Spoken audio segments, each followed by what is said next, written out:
For a better understanding of the text, we examined the history of the Berlin Wall. It was built by the German Democratic Republic in the post-World II period, in resulting to separate West from East Berlin. The government believed that the Berlin Wall would prevent the massive immigration and the different fascist elements.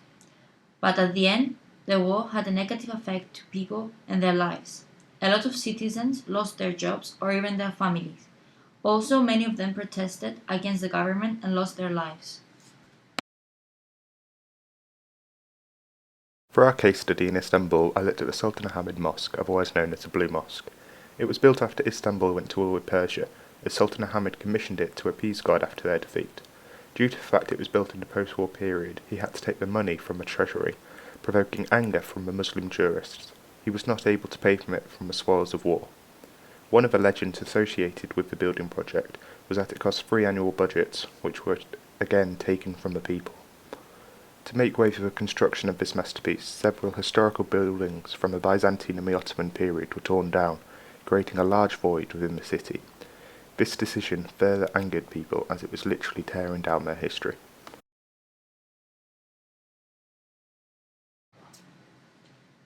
The Berlin Wall is a great example of how a city can be divided by mass and void.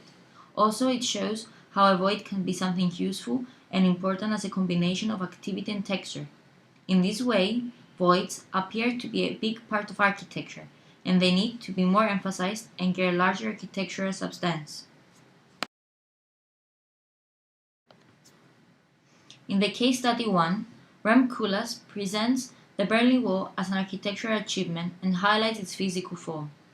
He references the Berlin Wall as an archaic, simple structure that at the same time provides a mass of different meanings based on its history and use.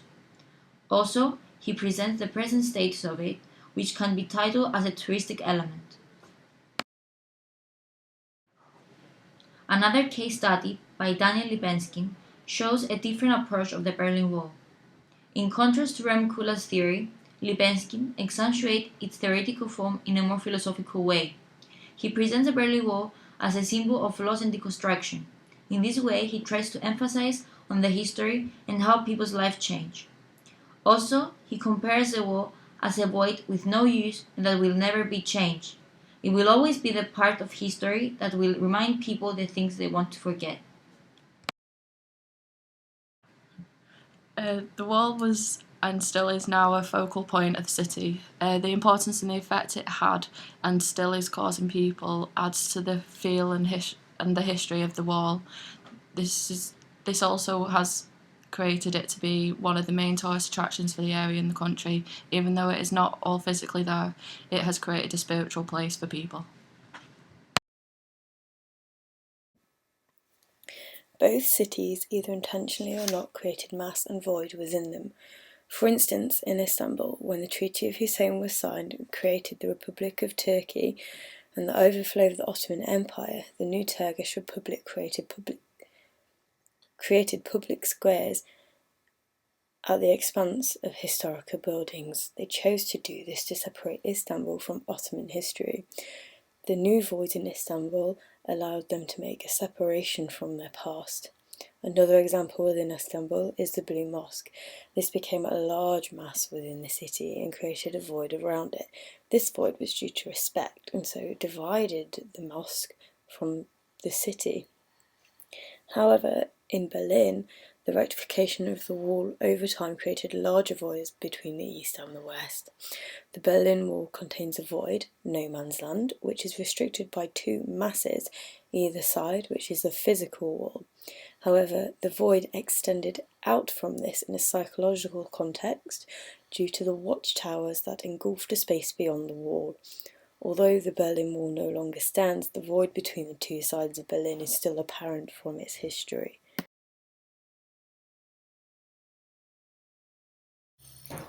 Kellick studies Le Corbusier's theories behind the placements of monuments in respect to the topography, believing that they created summits which were peaks above the city when the mosques were formed. This created a separation of the mosques from the city through a vertical hierarchy, which enforced a clearing around them. This area created a mass acting as modules, being centered, measured, and proportioned in relation to the sanctuary they belonged to. By linking these theories together, you can understand the reasoning behind the voids within Istanbul and why they are so sacred around the mosques. When talking about voids within the city, one quote stuck out. Where there is nothing, everything is possible. Where there is architecture, nothing is possible. This quote refers to the fact that imagination is everything when you look at voids. They are vitally important because they allow any number of functions on that site, whether it is respecting your history or enjoying your surroundings. When the Blue Mosque was built, a large void was left to surround it as a barrier to keep the pure in and the impure out. It was a conscious decision to do nothing. The same can be said for no man's land within the Berlin Wall. It has been left as a void for the most part, becoming the iron heart and lungs of the city, a place for remembrance. In both of these cases, it was an architectural decision to do nothing, and both voids mean different things to different people. Homelessness. Within Istanbul, homeless people occupy the void spaces between houses and alleys and streets. There is a large separation between them and the homeowners, as it is frowned upon, so they occupy unwanted voids within the city as their only refuge. In Berlin, it is more accepted. Squats are decorated and homeowners accept their way of life more freely. The divide between them is lessened, allowing them to live as equals. I believe this is more accepted in Berlin due to its recent history, because you don't have to lose your house to lose your home, and the wall is a significant symbol of this. The wall and mosque have formed a physical and mental void that can't be filled by any physical structure. The known present has created a certain atmosphere to the area that can't disappear, as history has been strongly built there and people aren't likely to forget for years to come, so therefore nothing physical can replace over it. When looking at both of these case studies, we can see that they both originate from a divide between two different forces. The Berlin Wall through the divide between the USSR and the Allied forces, and the Blue Mosque from a divide between Persia and Istanbul. In a way, the divides between the two forces were more influential in creating the void than the physical object itself. When looking at the text, it says, "The wall was a masterpiece, not more than some pathetic strings of barbed wire abruptly dropped on the imaginary line of the border. Its psychological and symbolic effects were infinitely more powerful than its physical appearance." When examining this quote, we can see that even though the wall was basically nothing and easy to traverse, a void was already created, which would be hard to be filled. As well as the physical voids created, a mental one was created, as the divide normally does. Historical links. Berlin and Istanbul are both linked through a divide of their people, one being a physical wall placed between them, the other a historical transcontinental split. The void split between these two cities is more significant than the mass of the split, one being the respect of the mosques and the other being the psychological separation of the sides.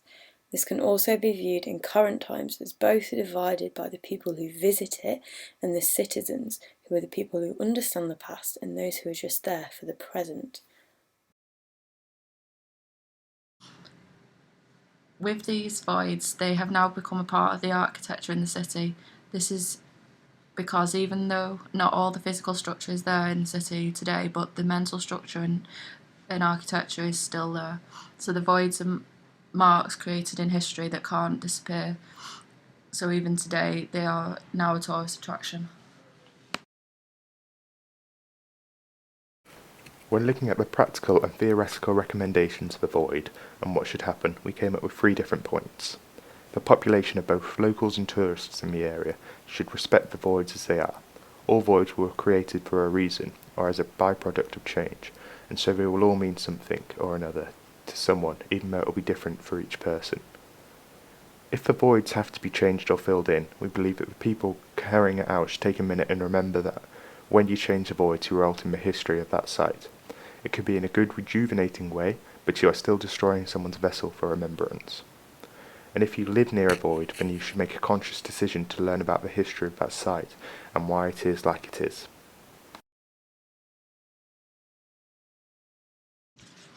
For Istanbul and Berlin, the voids will remain unchanged as they are an important part of the city and country, therefore becoming a sort of symbol of the history of the city. The city around the voids will still be evolving and adapting, leaving the spiritual history of the voids that the voids have created untouched. The positive aspects of voids are that they attract tourists to the cities. This is because they are mostly historical places where people want to go and respect their history or learn about new things. They're a symbolic architecture, so it's a conscious decision to do nothing, and that they frame and portray the city in different ways, because each void will be different and was made for a different reason. When looking at the negative impacts of voids, we came up with: they use up space which could potentially be used to create a brighter economy from the city, or could improve that area. In some cases, it could keep bringing up the history, which potentially could be painful for some people who might want to forget what happened. They are keeping the city rooted in the past and aren't allowing a community to move on and improve itself.